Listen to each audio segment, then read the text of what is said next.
51. Oídme los que seguís la justicia, los que buscáis a Jehová. Mirad la piedra de donde fuisteis cortados y al hueco de la cantera de donde fuisteis arrancados. Recuerde que Isaías, hermano, está viviendo en un tiempo en el que se avecinan y están sucediendo grandes cambios políticos en el mundo. Pero también, hermanos, muchas naciones se están confrontando. Está el auge del imperio asirio, recién derrotado en un intento de invadir Jerusalén. Dios manda un ángel que mata 185,000 soldados en una misma noche. Y la nación de Judá parece relajarse y parece en cierta manera confiarse de que todo va a estar bien y de que pueden seguir en su rebeldía y en sus pecados y que no iba a haber consecuencias. Así es de que Isaías, mucho del contenido es profético, por eso se le considera uno de los profetas mayores, y no porque sea de más relevancia que otros, sino porque el contenido de la profecía que él escribe es básicamente la profecía más grande que tenemos en la Biblia. Tiene 66 capítulos, seguido de Jeremías, que también es un profeta mayor, y el profeta Ezequiel, pero no son contemporáneos. Recuerde, Isaías es un profeta preexílico. ¿Qué quiere decir esto?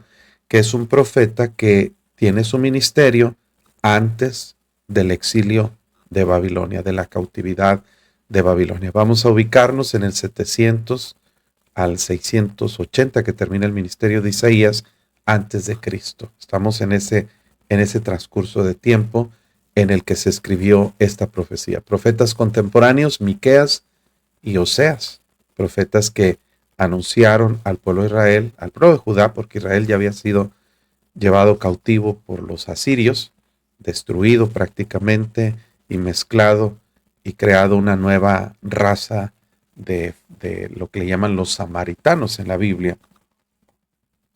Entonces tenemos aquí que Dios usa a Isaías para anunciarle que no se confiaran en sus pecados, que vendría un juicio para ellos y ese juicio vendría por mano de los babilonios. Algo que nadie se imaginaba porque Babilonia hasta este tiempo había sido subyugada por los asirios y no daban mucho destello de ser una potencia mundial. Pero más adelante, 100 años más adelante, Babilonia tomaría control de la política y tomaría control como una potencia mundial, conquistaría el imperio asirio y se extendería por mano de Nabucodonosor, el rey de Babilonia, y conquistaría inclusive la nación de Judá y se llevaría cautiva a la gente de Jerusalén en 3 deportaciones. Todo esto es recapitulando la historia que vendría después, casi 100 años después de la profecía de Isaías. Entonces, ¿por qué tanto enfoque de Isaías, de parte de Dios, por medio de Isaías, para la nación de Judá, hablarles del exilio, del consuelo? Porque Dios, hermano, es tan bueno que Él da la medicina aún antes de traer el castigo. Él está dando palabras de consuelo, de ánimo, para que el pueblo no decayera su ánimo, no cayeran en la desesperación de pensar que Dios, como dijimos en el capítulo 49, que Dios se había olvidado de ellos. Todas estas profecías serían el sustento, el ánimo y el consuelo de la nación de Judá, esperando que específicamente Dios les decía que estarían 70 años cautivos en Babilonia. Y los 70 años, por la gracia de Dios, no comenzaron a contar desde el 586, que fue la tercera deportación. Dios hizo que esos 70 años comenzaran a contar desde el 605 antes de Cristo, que fue la primera incursión de Nabucodonosor, cuando se lleva solamente a jóvenes del reino, del palacio, herederos al trono de la familia real, entre ellos a Daniel. Y bueno, 70 años de cautividad les esperaban, toda una generación prácticamente de personas, que es el promedio, la expectativa de vida que la Biblia anuncia que es una generación, 70 años. Entonces era lo que iba a ser, pero también tenía que ver con todo el tiempo que ellos no habían celebrado el jubileo y no habían hecho reposo a la tierra Dios tenía todo planeado, todo bien acumulado para traer castigo, corrección a la nación de Judá. Entonces estas palabras están bajo ese contexto de una cautividad que vendría casi 100 años después, pero Dios antes de que ocurra les está dando palabras de ánimo para que ellos prestaran atención a esta profecía. Oídme los que seguís la justicia. Es una invitación, más bien que una invitación, una orden, porque está en imperativo. Óiganme, oídme los que seguís la justicia. 3 veces en este pasaje, en este capítulo, se invita al pueblo de Israel, a la nación de Judá más bien, a oír la palabra de Dios. Los que buscáis a Jehová, ¿cuál es la advertencia? ¿Cuál es la invitación? ¿Cuál es la exhortación que Dios les hace?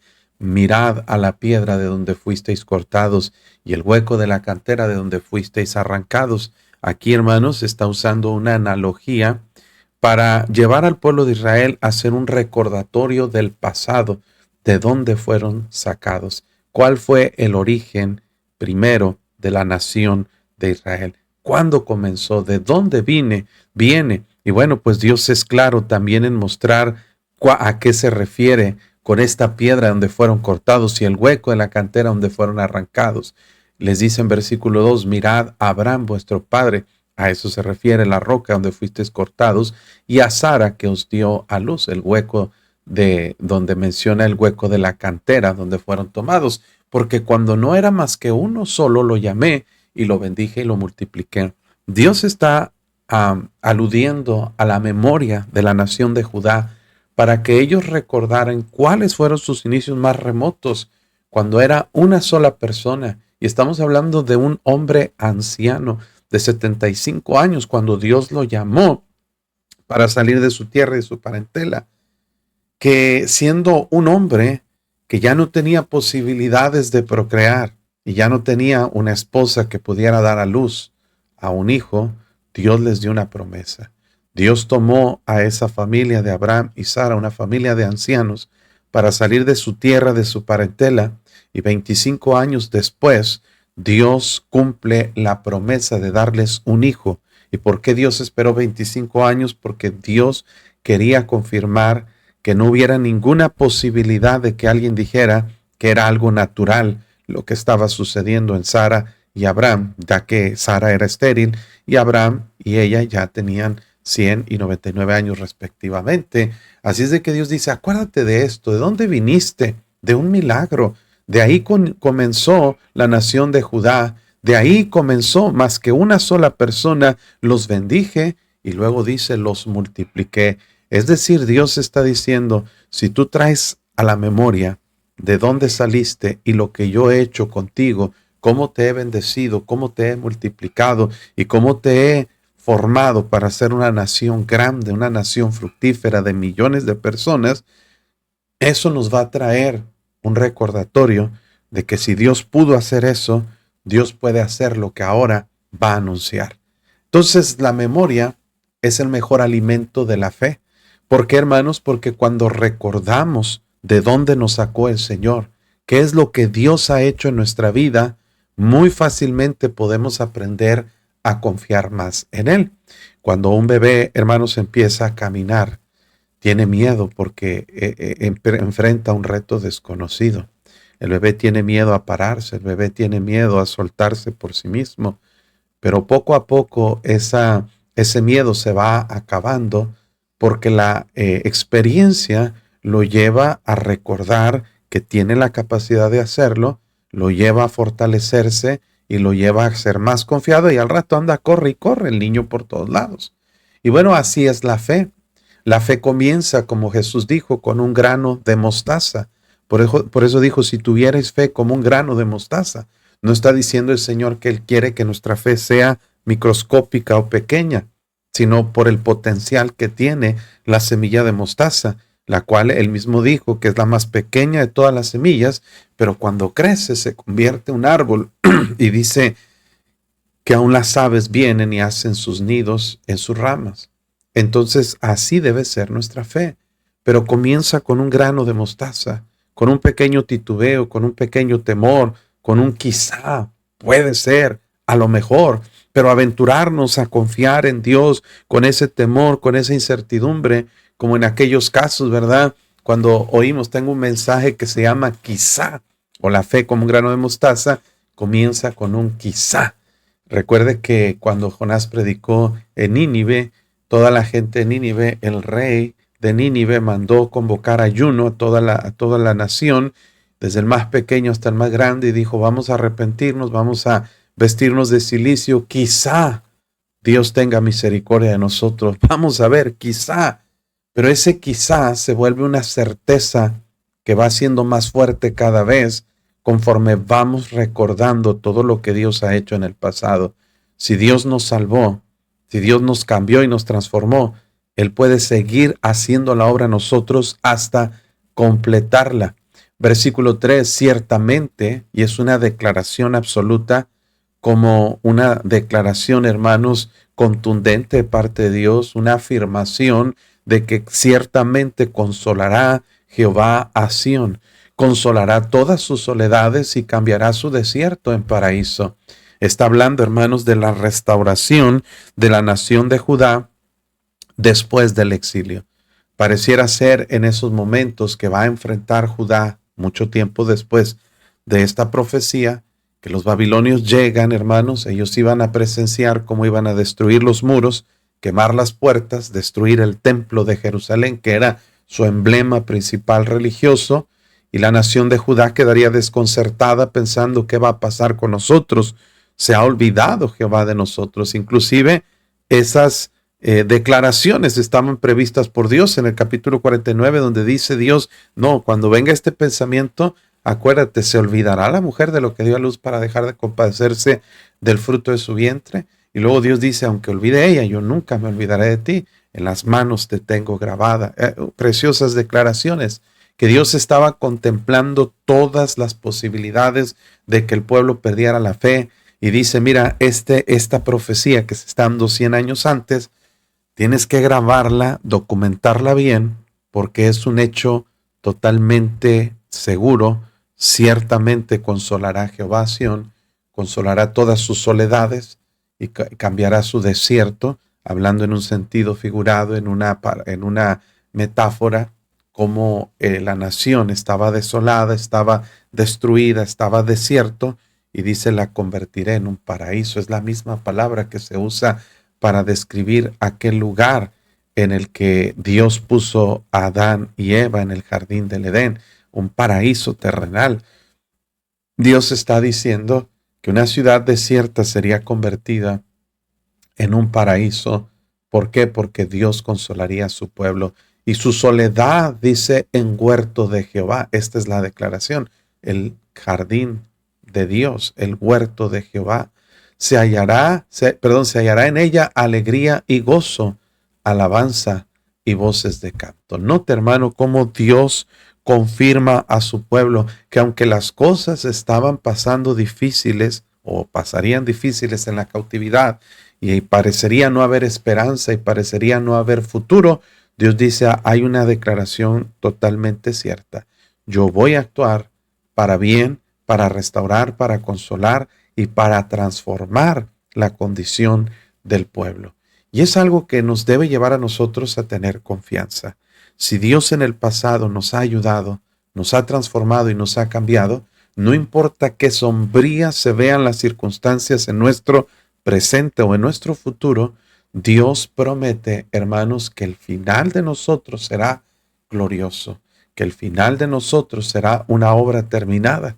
A veces, hermanos, cuando un alfarero está preparando artesanías como una vasija de barro, hay procesos que si la vasija de barro pudiera tener vida y pudiera pensar, no entendería.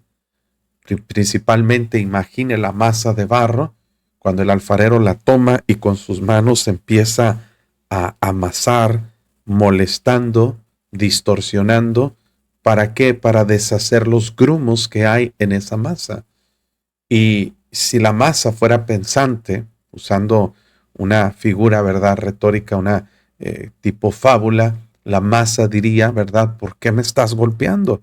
¿Por qué me estás apachurrando? ¿Por qué me estás tratando de esta manera? Pero en la mente del alfarero hay un proceso que requiere llevarse a cabo para un final que él tiene en mente.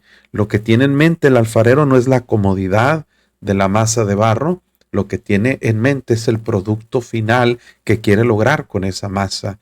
Y a veces nosotros, como la masa, usando esta analogía que el mismo Señor usó en Jeremías 17, cuando le dice que vaya a la casa del alfarero y le dice al pueblo de Israel que como el barro en manos del alfarero, dice, así sois vosotros en mi mano. No podré yo hacer de el barro como el alfarero. Y es algo totalmente cierto. Dios tiene la capacidad, el derecho y tiene la autoridad para hacer con nosotros como Él quiera. La masa, hermanos, después de ser tratada con dureza para tener la pureza necesaria de eliminar cualquier grumo o piedra que tenga en la masa, lo siguiente que hace el alfarero es ponerla en la mesa, pero no es cualquier mesa, es una mesa que da vueltas. Y en los tiempos antiguos, el alfarero daba vueltas con sus pies y todavía existen ese tipo de herramientas, aunque hoy en día son más mecanizadas, ponen un motor que le da vueltas a la mesa y pues para la masa sería incómodo estar girando tanto y tan fuerte que si pensara se marearía y se quejaría, ¿por qué Dios está haciendo esto en mi vida? Pero el alfarero está dando forma a la masa para hacerle figura de lo que él tiene en su mente hacer. Cuando termina de darle forma, dice Jeremías que la vasija que tenía en su mano se echó a perder en la mano del alfarero. Y el alfarero la volvió a deshacer y la volvió a hacer nuevamente forma para darle ese término que quería. El alfarero mete la masa ya formada en un horno de fuego. O sea, mire todo el proceso incómodo para la masa, pero lo importante es el resultado. El producto final es convertir el barro, polvo insignificante mezclado con agua, en una obra de arte preciosa y en un instrumento útil en las manos del alfarero. Y así, hermanos, Dios estaba haciendo con Israel y así Dios hace con nosotros también. Hay veces que Dios tiene que ponernos en un proceso porque para llevarnos a donde Dios quiere llevarnos, el proceso no es muy agradable, no es muy cómodo, no es muy deleitoso. ¿Por qué? Porque cuando nosotros vemos las circunstancias que estamos viviendo y no ponemos, como dice la Biblia en Hebreos, puestos los ojos en Jesús, el autor y consumador de la fe, el cual dice por el gozo puesto delante de él, sufrió la cruz, menospreciando el oprobio. Jesús, hermano, cuando estuvo en esta tierra, llevó un proceso también doloroso, amargo, que él quisiera haber evitado, pero él puso el gozo delante de él. Y Dios le está diciendo a la nación de Judá, tu soledad se volverá un huerto como el jardín del Edén, y se hallará en ella alegría y gozo, alabanza y voces de canto. Esto es un recordatorio para nosotros, hermanos, que cuando pasamos por un proceso que nos duele, que no nos gusta, incómodo, a veces, hermanos, hasta podríamos nosotros decir un proceso increíblemente malo, podríamos llamarlo, usted debe tener confianza en el alfarero, en Dios, que está logrando hacer un proceso en nosotros. Por eso Romanos dice que a los que aman a Dios todas las cosas les ayudan a bien. Entonces la nación de Judá, al ser llevada cautiva a Babilonia, debería tener en mente estas palabras que tenían acceso a ellas por medio del profeta Isaías y por medio de los escritos y copias que se hicieron y que se llevaron a Babilonia, de las cuales hasta hoy tenemos copias de estos manuscritos, de estas profecías que siguen vigentes. Debían tener en mente, Dios tiene un propósito y Dios cumplirá ese propósito a nosotros. Por eso dice el Señor, estad atentos a mí, pueblo mío, y oídme, nación mía, porque de mí saldrá la ley y mi justicia para luz de los pueblos. Está hablando el Señor, hermanos, que había un plan más allá que Israel, más allá que la ocupación de Jerusalén, más allá El propósito de Dios es y siempre ha sido que todo el mundo, que todos los pueblos puedan contemplar su gloria y puedan ser salvos y puedan alcanzar la salvación del alma. Cuando se refiere de mí saldrá la ley, está hablando, la palabra implica, la palabra Torah implica, hermanos, también una instrucción, implica una manera como Dios nos enseña, nos orienta. Para algunos comentaristas, muy apropiadamente, esta ley que saldrá de Dios a través de Israel para todos los pueblos es la predicación del Evangelio a través de la obra misionera.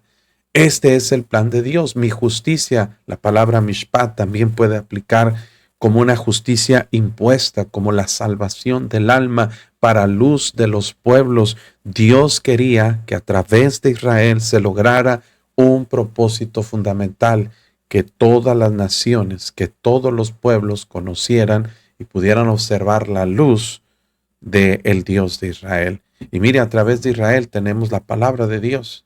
A través de Israel tenemos al Mesías, al Señor Jesucristo. A través de Israel, hermanos, se comenzó el Evangelio y la iglesia local. Así es de que tenemos mucho, mucho que agradecer a este pueblo, porque el proceso que llevaron, hermanos, dio como resultado que la promesa de Dios está siendo todavía cumplida y será completada en su cabalidad cuando Cristo venga por segunda vez. Cercana está mi justicia, les dice el versículo 5. Ha salido mi salvación y mis brazos juzgarán a los pueblos. A mí, dice, me esperan los de la costa y a mi brazo ponen su esperanza. Está hablando, hermanos, de lo cercano que estaba el plan de Dios para llevarse a cabo. Dios le dice a Judá, mira, ustedes todavía ni siquiera son llevados cautivos, pero tan cerca como está la cautividad, también lo está mi justicia. Dice, ya salió mi salvación y mi brazo juzgará a los pueblos. Está diciendo Dios, antes de darte el castigo, yo ya tengo el consuelo, tengo la solución, tengo la respuesta y la restauración para ti. Hermanos, eso nos muestra que el plan de Dios no es improvisado, no es simplemente de reaccionar espontáneamente, no. Dios es un Dios poderoso, eterno y sabio. Y cuando Dios manda una circunstancia a nuestra vida, Dios también ya tiene la solución. Por eso dice 1 Corintios 10:13, que fiel es Dios, el cual no nos dejará ser tentados más de lo que podéis resistir, sino que dará juntamente con la tentación la salida para que podáis resistir. Dios le está diciendo al pueblo de Judá, va a venir Babilonia, los va a llevar cautivos, pero al mismo tiempo que te estoy enviando el juicio, te estoy enviando la solución, la salida, la respuesta a esta circunstancia.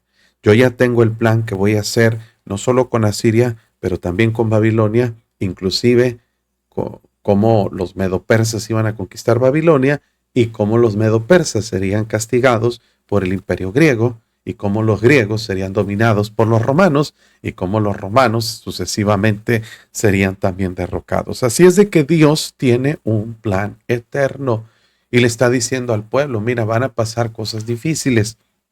Es inevitable corregir tu pecado, pero de la misma manera yo ya tengo la solución y yo tengo la restauración para tu vida.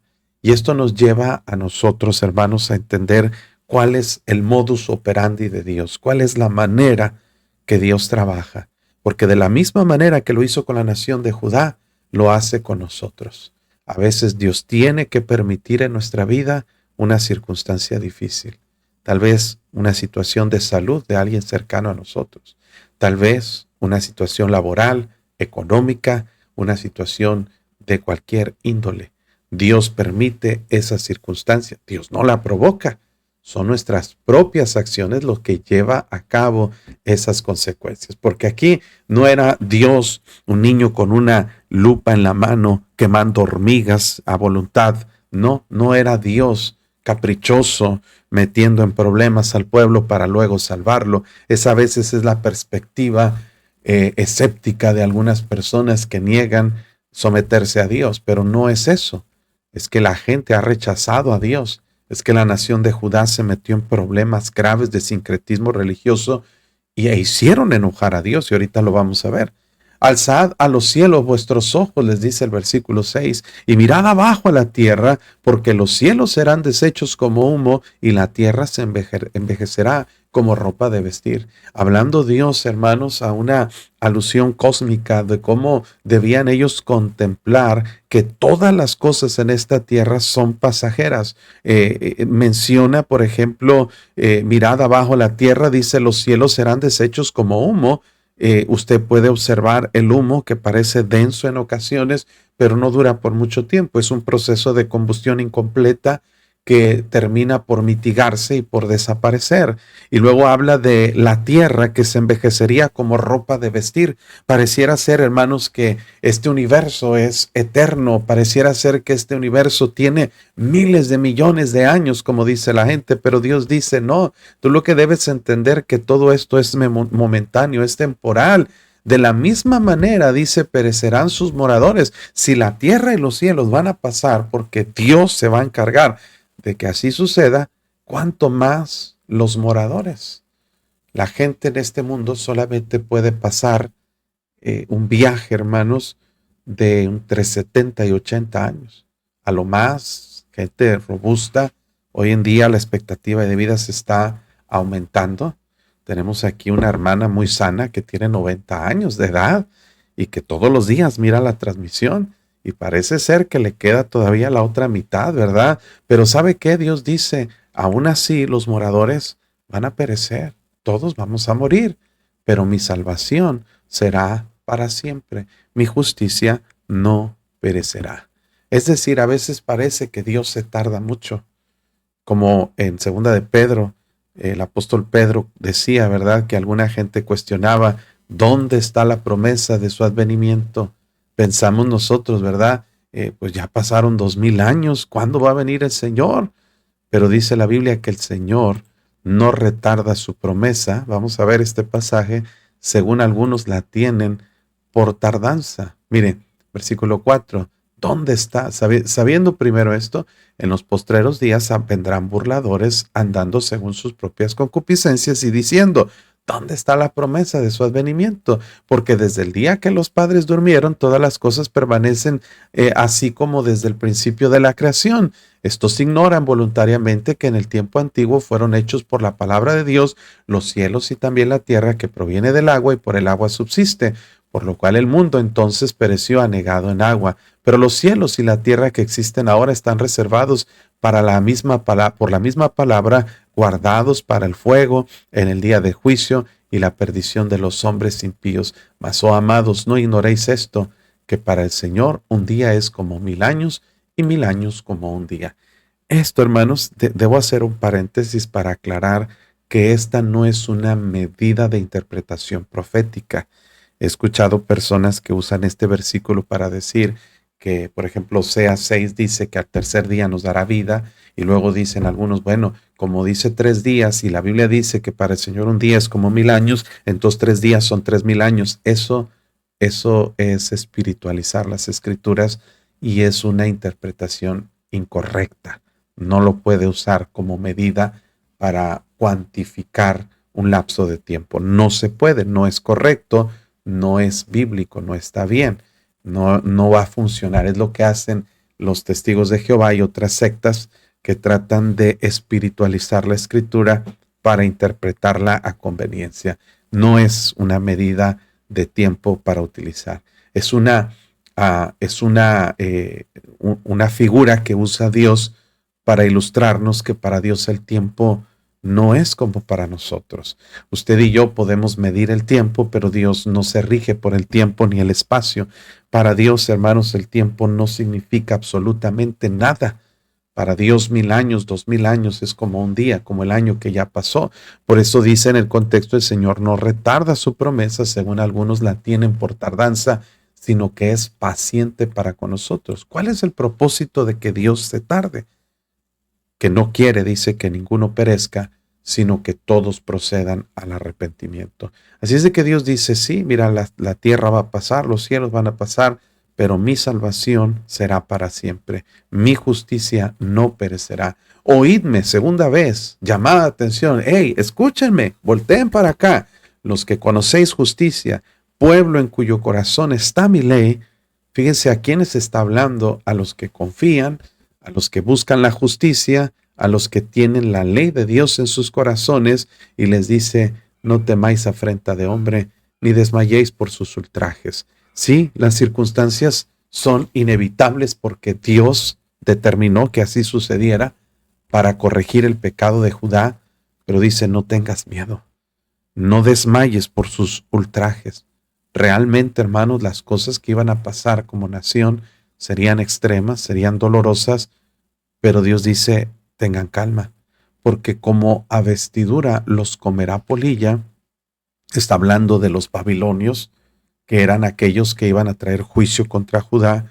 Como a lana los comerá gusano, pero mi justicia permanecerá perpetuamente y mi salvación por siglos de siglos. Es decir, este proceso de cautividad que pareciera ser el fin de la nación de Judá, no era más que un proceso que Dios estaba llevando a cabo para lograr un objetivo final mucho más trascendente, duradero y permanente. Es decir, hermanos, era necesario ese proceso de la cautividad para llevar a la nación a una condición en la que estuviera lista para la venida del Mesías, y el plan de Dios era mucho más allá. En otras palabras, hermanos, a veces usted y yo enfrentamos circunstancias que parecen traer el final a nuestra existencia, a nuestra vida. A veces pensamos: se acabó todo. ¿Ya qué propósito tiene la vida? Si se murió esta persona, si se acabó este negocio, me corrieron del trabajo, fracasé en un ministerio, tuve que dejar la iglesia o mi clase, escuela dominical, ¿y ahora qué va a pasar? Bueno, Dios dice: tú no tengas miedo, porque esas circunstancias a veces son temporales, pero el propósito de Dios es eterno. Dios alcanza a ver mucho más allá que lo que nuestros ojos pueden ver. Por eso la confianza en Dios y el no temer es un llamado que Dios nos hace. Note aquí, hermanos, cómo pareciera ser el mismo profeta Isaías personificando a la nación de Judá y diciéndole a Dios: despiértate, despiértate, como diciendo reiteradamente: Señor, estamos desesperados. Vístete de poder, oh brazo de Jehová, despiértate como en el tiempo antiguo, en los siglos pasados. ¿No eres tú el que cortó a Rahab y el que hirió al dragón? Fíjese cómo la nación de Judá, ante la desesperación que enfrentarían por causa de la cautividad, desesperadamente buscarían a Dios como si estuviera dormido, como si estuviera ausente. ¿Y cómo nos podemos identificar nosotros con esta circunstancia? Porque hay muchas veces en nuestra vida que pareciera que Dios no escucha, que pareciera que Dios está dormido. Recuerdo a los discípulos en la barca con el Señor enfrentando una tempestad y diciéndole: Señor, ¿no te da cuidado que perecemos? Pero aunque parezca que Dios está dormido, hermanos, dice la Biblia en el Salmo 121, he aquí, no se adormecerá ni dormirá el que guarda a Israel. Mírenlo en Salmo 121, cuando el salmista dice: alzaré mis ojos a los montes, ¿de dónde vendrá mi socorro? Pregunta, como el Chapulín Colorado: ¿y ahora quién podrá defenderme? Y disculpe la analogía, ¿verdad? Pero dice ahí: mi socorro viene de Jehová, que hizo los cielos y la tierra. ¿Qué mejor socorro podemos tener? No dará tu pie al resbaladero, ni se dormirá el que te guarda. He aquí, no se adormecerá ni dormirá el que guarda a Israel. Jehová es tu guardador, es tu sombra a tu mano derecha. El sol no te fatigará de día, ni la luna de noche. Jehová te guardará de todo mal. Él guardará tu alma. Jehová guardará tu salida y tu entrada desde ahora y para siempre. Precioso salmo. Pero en Isaías el pueblo parece pensar lo contrario y decir: Dios se quedó dormido, Dios ya no escucha, se quedó sordo. Y en otro capítulo 59 dice: aquí no se ha acortado la mano de Jehová para salvar, ni se ha agravado su oído para no oír. Dios está despierto. El problema no es Dios, el problema somos nosotros. Pero aquí la nación de Judá está cuestionando a Dios: despiértate, vístete de poder, como en el tiempo antiguo, en los siglos pasados. ¿No eres tú que cortó a Rahab? Rahab no está hablando de aquella mujer que fue llevada con la nación de Judá. Rahab significa orgulloso y, bueno, pues es un nombre que se usa en un sentido alegórico, en un sentido espiritual, para referirse, por ejemplo, en este caso a Egipto. Está representando a Egipto, y en otras ocasiones representa a Satanás, o se usa esa palabra de manera genérica para describir algo soberbio, un enemigo, en este caso el pueblo de Egipto, el que hirió al dragón. ¿No eres tú el que secó el mar? Hablando de cuando el mar Rojo se dividió y se secó, las aguas del gran abismo, el que transformó en camino las profundidades del mar para que pasaran los redimidos. El pueblo de Israel está enfrentando cautividad todavía no, lo va a enfrentar 100 años después, pero Dios dice cómo ellos se van a sentir y cómo van a clamar a Dios aún antes de que suceda. Y le van a reclamar a Dios: ¿no eres tú el que secó el mar Rojo, el que hizo esas aguas del gran abismo, que hizo un camino de profundidad para que pasaran los redimidos? ¿No puedes hacer lo mismo? Y Dios dice: ciertamente volverán los redimidos de Jehová. Volverán a Sión cantando, y gozo perpetuo habrá sobre sus cabezas. Está ejemplificando una corona que traerán puestas de gozo. Tendrán gozo y alegría, y el dolor y el gemido huirán. Dios dice: tranquilos, las cosas van a arreglarse, las cosas van a pasar, van a suceder, pero a su tiempo. Tenemos que aprender, y esta es la enseñanza de este capítulo, tenemos que aprender a esperar los procesos. Queremos el resultado, pero no queremos el proceso. ¿Verdad que sí, hermanos? Mire, somos buenos para esto. Queremos bajar de peso, pero no queremos hacer dieta. ¿Verdad? Queremos tener abundancia de dinero, pero no queremos ahorrar y hacer un presupuesto, tener una disciplina financiera. A propósito, hoy tenemos un programa de sabiduría financiera a las 8 de la noche, para que no se lo pierda. Vamos a hablar sobre el diezmo. Muchas preguntas del diezmo, paréntesis. Queremos el resultado, pero no queremos el proceso, ¿verdad? Queremos ser jóvenes, pero no queremos cuidarnos. Queremos ser delgados, pero no queremos hacer ejercicio. Queremos ser buenos cristianos, pero no queremos ir a la iglesia. Queremos tener comunión con Dios, pero no queremos leer la Biblia. Qué hábiles somos hoy en día para querer evitar los procesos. Y por eso nos hemos hecho una cultura, una generación perezosa, hermanos, que quiere resultados inmediatos, pero que no le gustan los procesos. Y también en lo espiritual necesitamos aprender a llevar los procesos. Cuando Dios permite algo en nuestra vida, hermanos, vamos a llamarlo un proceso. No es el fin, no es, hermanos, el propósito final de Dios. Es un proceso, es el camino para llevarnos a algo más grande.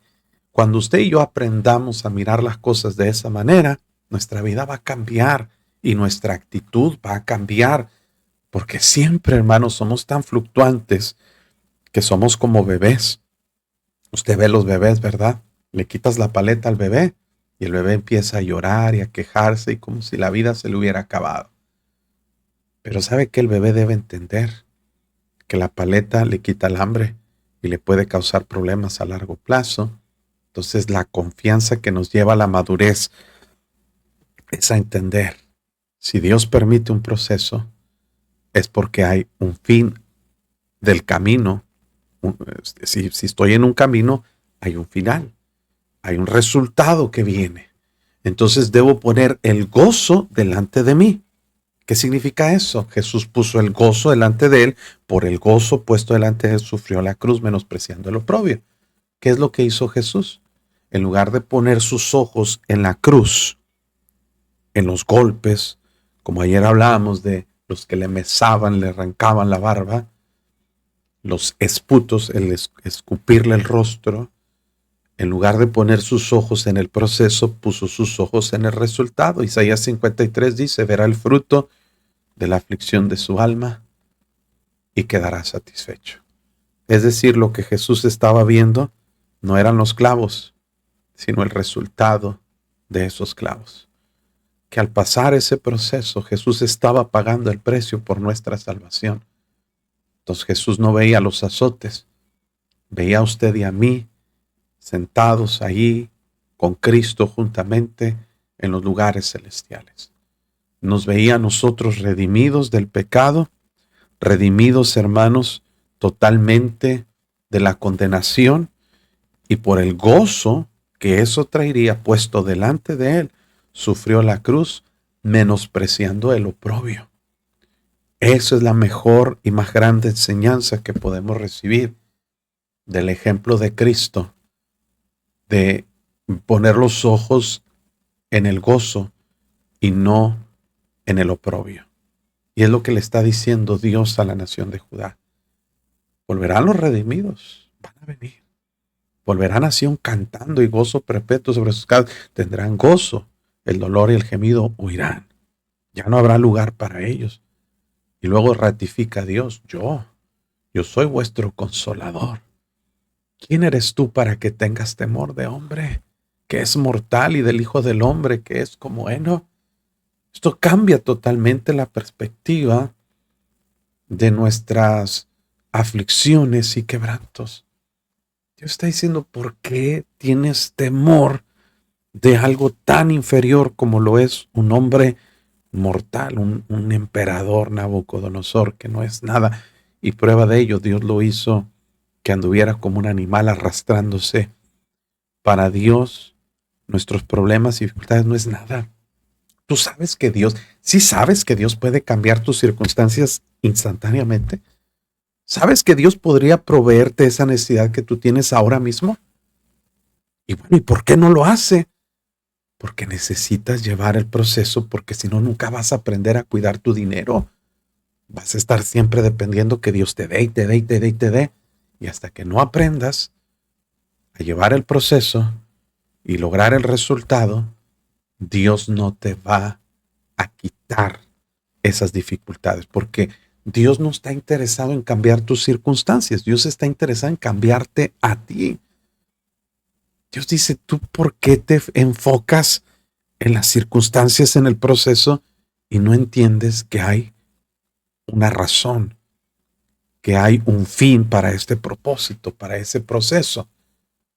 Y creo que debemos ser muy explícitos en esto, hermanos.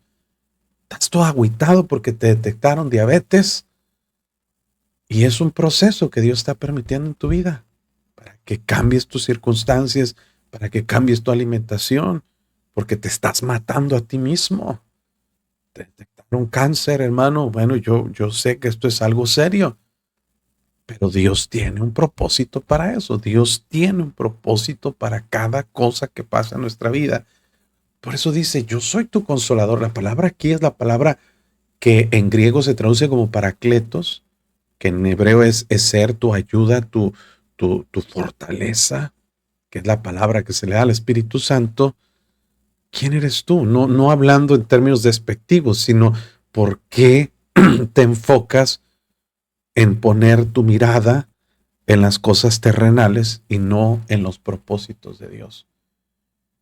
Y este es el problema fundamental de la nación de Judá, hermanos. Y ya te has olvidado de Jehová tu Hacedor, que extendió los cielos y fundó la tierra. Uno de los problemas más grandes del desánimo, de la falta de fe, son originados por la falta de memoria. Te has olvidado de Jehová tu Hacedor. En el capítulo 49 dice el pueblo de Judá, pero Sión dice, se olvidó Jehová de nosotros. Y todo este proceso de profecía, Dios dice, y la conclusión es, yo no me olvidé de ti. El que se olvidó fuiste tú. Tú te olvidaste de mí. Tú empezaste a adorar a tus dioses. Empezaste a poner tu mirada en las costumbres paganas. Empezaste a confiar de ti mismo, de tu estabilidad, de tu economía. Empezaste a depender y olvidarte de Dios. Dios nunca se olvida de nosotros. Somos nosotros los que nos olvidamos de Él. Y cuando llevamos ese proceso en nuestra vida, cuando estamos en esta circunstancia de que, hombre, yo las puedo de todas, Dios dice, ok, ya se te olvidó.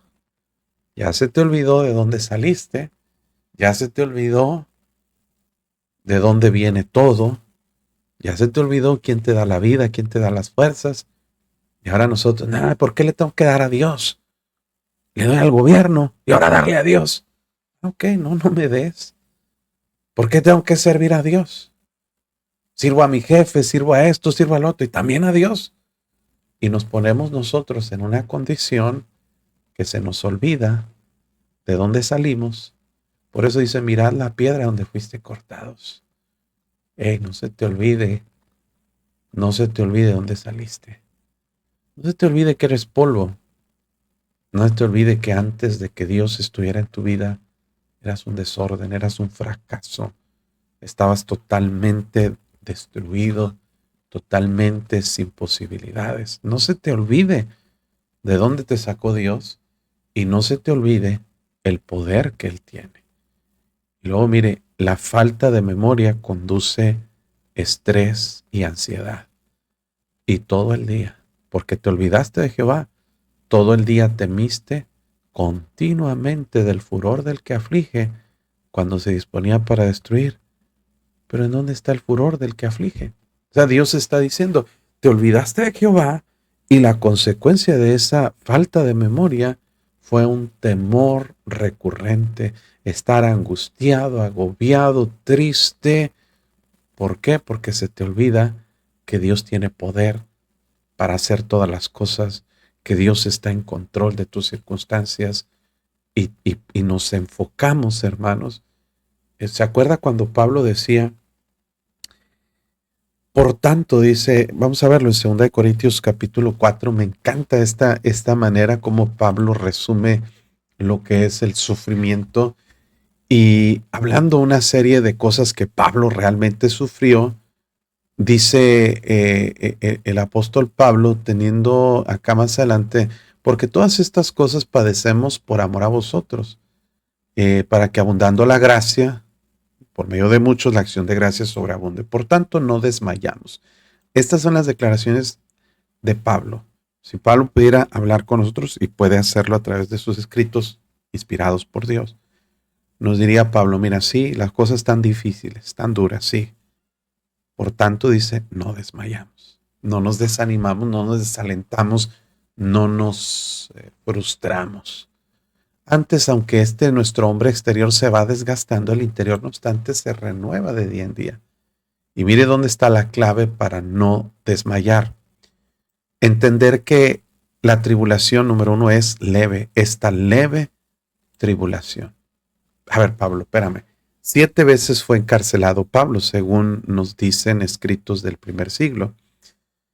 7 veces encarcelado Pablo en diferentes circunstancias, todas injustamente, ninguna lo metieron por andar borracho ni por andar haciendo desorden, fue por predicar el evangelio. 7 veces en la cárcel, azotado con varas, azotado con flagelos, naufragado, asaltado, apedreado, acusado injustamente, menospreciado, en desiertos, en hambres y un montón de cosas que describe en el capítulo 12. Y te atreves a decir que la tribulación que sufres es leve. Pablo, ¿leve? Sí, porque Pablo aprendió a comparar sus tribulaciones, sus procesos, con el que está encima de esos procesos. Y si comparas tus problemas contigo, Pablo, pues tus problemas se ven gigantes. Como David se enfrentó a Goliat. Si David comparaba a Goliat consigo, no, pues 2 metros 96 centímetros, y David un muchacho, tal vez 1,70 m. David dice, no, pues esto está mucho más grande que yo. Pero David no comparó al gigante consigo, lo comparó con Dios. Y delante de Dios el gigante quedaba así pequeñito. Y eso es lo que debemos dimensionar nuestros problemas. La tribulación es leve cuando la comparas con Dios. Segundo lugar, Pablo entendió que la tribulación es momentánea. Versículo 17, es momentánea. Hay un dicho que dice que no hay mal que dure 100 años, ni quien lo soporte. Ninguna persona sufre todo el tiempo. ¿Por qué? Porque nos morimos. Y cuando morimos el sufrimiento acaba, al menos los que somos hijos de Dios. porque sabemos que ausentes del cuerpo, presentes al Señor, dice la palabra de Dios. Entonces, nadie sufre todo el tiempo. Si comparamos nuestras tribulaciones con las bendiciones que Dios nos da, nos vamos a dar cuenta que estamos muy mal dimensionados, porque son más las cosas buenas que enfrentamos en nuestra vida que las cosas malas. ¿O no es cierto? Yo le digo a los hermanos de la iglesia, cuando esté pasando dificultades, se sienta deprimido, angustiado, agarre una hoja de papel, póngale una línea en medio. Del lado izquierdo escriba todos sus problemas, todas sus preocupaciones, todas sus angustias, todo, desahógese, saque todo de su corazón y escríbalo del lado izquierdo. Le aseguro que no va a llenar más de 5 o 6 renglones, 10 si está muy salado, como decimos. Pero del lado derecho escriba todas las bendiciones que usted ha recibido de Dios. La salvación del alma, la salud, la vida, todo lo que usted tenga bueno en su vida. Se va a dar cuenta que se le va a acabar la hoja, que le va a dar vuelta, que va a llenar otro lado. Y si sigue diligente, hermano, va a llegar un punto en que va a agarrar esa hoja y la va a tirar y va a decir, mis tribulaciones son momentáneas. Comparadas con las bendiciones y las cosas buenas, son muy pequeño el tiempo que sufrimos. Pero en tercer lugar, Pablo dice que las tribulaciones tienen un resultado. Producen en nosotros un cada vez más excelente y eterno peso de gloria. ¿Por qué? Porque hay resultados. Dice Santiago, tened por sumo gozo cuando os halléis en diversas pruebas, sabiendo que la prueba de vuestra fe produce paciencia. El sufrimiento trae beneficios cuando sabemos enfocarnos en que es un proceso y que Dios trae un resultado. Produce un cada vez más excelente y eterno peso de gloria. Por eso Pablo dice, no mirando nosotros las cosas que se ven, sino las que no se ven, pues las cosas que se ven son temporales, pero las que no se ven son eternas. Regresando a Isaías, Dios dice, todo el día temiste continuamente el furor del que aflige. Miras las cosas que se ven. Miras al que aflige, miras al emperador Nabucodonosor, miras el ejército de Babilonia, pues te vas a deprimir. Si tus ojos están ahí, te vas a deprimir. Pero cuando aprendes a ver las cosas que no se ven, Dios dice, ¿dónde está el furor del que aflige? Entonces entendemos la verdadera perspectiva de la vida cristiana. El preso agobiado será libertado pronto, versículo 14. No morirá en la mazmorra ni le faltará su pan. Dios dice, sí, dicen por ahí el dicho, Dios aprieta, pero no ahoga. No, eso no lo dice la Biblia, pero sí está diciéndole Dios una promesa. El preso agobiado será libertado pronto. Sí, a lo mejor vas a ir a prisión, pero va a haber libertad. José pasó por la cárcel, pero Dios lo sacó y cuando salió se convirtió en el segundo más importante en Egipto. No va a morir en la mazmorra. La mazmorra es como una caverna, como un calabozo. Ni le faltará su pan. ¿Por qué? Porque Dios se encarga. Porque yo, Jehová, que agito el mar y que hago rugir sus ondas, soy tu Dios. No soy Dios, soy tu Dios, cuyo nombre es Jehová de los ejércitos. Mira qué hermosas palabras. O sea, si yo soy Dios y estoy en control de todas las cosas, yo no voy a permitir que venga a tu vida algo que no puedes resistir. No te voy a entregar a la prueba, no te voy a entregar a las dificultades. Porque yo, Jehová, que agito el mar y hago rugir las ondas, soy tu Dios. Si yo soy tu Dios, soy Jehová de los ejércitos, Yahvá de Sabaoth.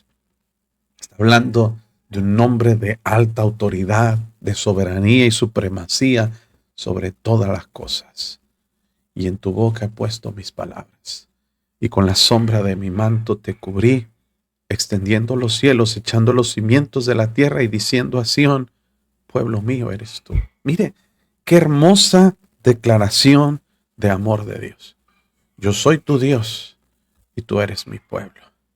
Y si hay esta correspondencia amorosa entre Dios y nosotros, Dios dice, yo sabré consolarte, te voy a poner mis palabras en tu boca, es decir, vas a tener estas palabras para consolarte, para poderlas leer y poderlas pronunciar. Y la sombra de mi manto. Esto representa, hermanos, a una persona que trae bajo su cuidado como la gallina sus polluelos.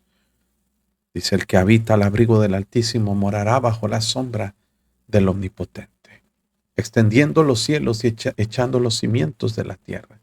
No hay límite al poder de nuestro Dios. Y ahora la invitación es de parte de Dios. ¿Se acuerdan que en versículo anterior le dice el pueblo de Israel a Dios, despierta, despierta? Ahora Dios dice, no, despierta tú, yo estoy despierto. Despierta, levántate, oh Jerusalén, que bebiste de la mano de Jehová el cáliz de su ira. Porque el cáliz de aturdimiento bebiste hasta los sedimentos. Está usando una analogía para representar el enojo de Dios, el castigo de Dios. Y este cáliz de la ira es representado también en Apocalipsis. De hecho, se menciona 7 copas de la ira de Dios que son derramadas sobre la tierra, como algo que se va acumulando, acumulando, acumulando, y cuando llega al límite, Dios derrama esa copa para traer juicio. Bebiste la mano de Jehová, el cáliz de su ira. El cáliz de aturdimiento bebiste hasta los sedimentos. De todos los hijos que dio a luz no hay quien la guíe, ni quien la tome de la mano. De todos los hijos que crió, representa a Judá como una madre que tuvo hijos, pero que no hubo un hijo que le ayudara.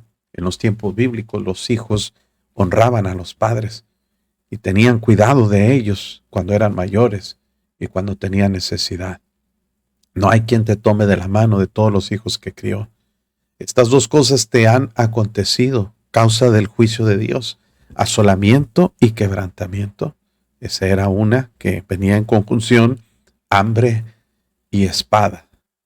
¿Quién se dolerá de ti? ¿Quién te consolará?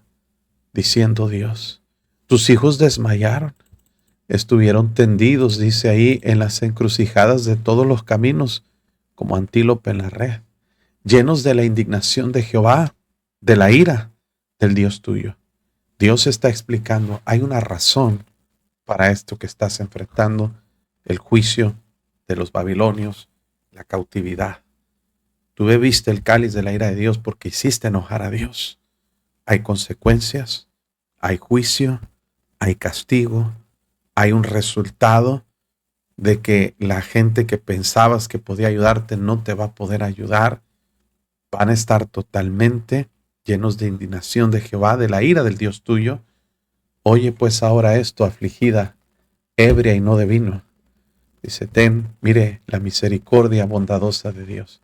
Así dijo Jehová tu Señor y tu Dios, el cual aboga por su pueblo.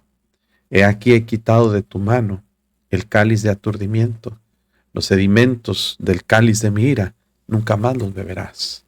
Dice, y lo pondré en mano de tus angustiadores, que dijeron a tu alma, inclínate y pasaremos por encima de ti. Y tú pusiste tu cuerpo como tierra y como camino para que pasaran. Es una descripción de la humillación del pueblo de Judá, cuando los agresores, los captores, los humillaban para pasar por encima de ellos. Dios dice, esa circunstancia va a cambiar, porque Dios te va a quitar ese cáliz de la ira. Cuando haya terminado el proceso, le va a dar ese cáliz a tus agresores. Y ahora ellos van a ser juzgados y condenados. Oh, hermanos, qué tremendo este capítulo. Mucha información, muchas promesas que son 100% aplicables para nosotros. Claro que nosotros no vamos a ser llevados cautivos a Babilonia. La interpretación es para Israel, pero la aplicación es para nosotros. Recuerda, hermanos, que es el mismo Dios que nos promete a nosotros que tal vez haya procesos en nuestra vida que nos hagan olvidarnos de Dios, que nos hagan pensar que Él se olvidó de nosotros, que nos hagan desconsolarnos, pero recuerde que atrás de ese propósito, más allá, hay un fin y hay un resultado que Dios tiene preparado para nosotros. Hasta aquí vamos a llegar con la meditación de este precioso capítulo 51. Estamos acercándonos al clímax del libro, que es el capítulo 53, donde habla específicamente del sufrimiento del Mesías, y esperamos que usted tenga el deseo de seguir aprendiendo mucho más de estas porciones de la palabra de Dios.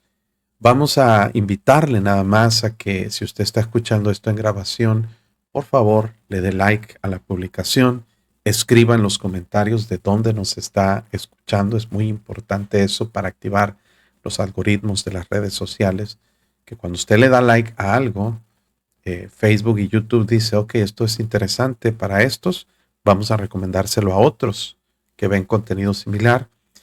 Escriba, también eso ayuda y mucho, y comparta la publicación si es tan amable de hacerlo para que podamos llegar a otras personas. Muchas gracias por escucharnos, que Dios les bendiga